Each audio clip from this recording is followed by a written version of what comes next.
Welcome to the Slop Temple. We pray this video helps. You begin by profiling. You must identify hotspots before changing code.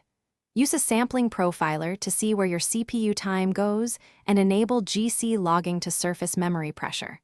Once you have baseline metrics, run representative workloads to reproduce bottlenecks reliably.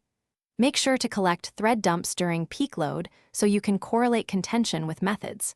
With concrete data, you avoid guesswork and prioritize fixes that yield measurable gains rather than wasting effort on unlikely culprits. You now tackle the core code. Focus on algorithms and allocations.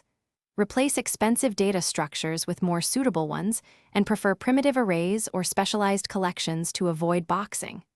Once done, minimize temporary object creation by reusing buffers or applying pooling only where measured benefits outweigh complexity. Also, simplify synchronization.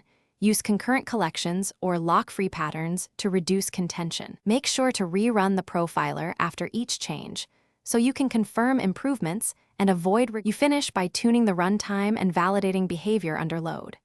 Adjust heap and GC settings to fit your allocation patterns and choose a collector that balances throughput and pause budgets. Once tuned, run full load tests and observe latency distributions, error rates, and pause times. Make sure results meet SLOs.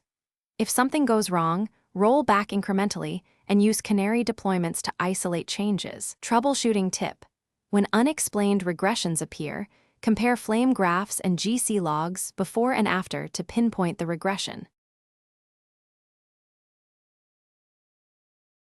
Thanks for watching. Consider subscribing if we helped you.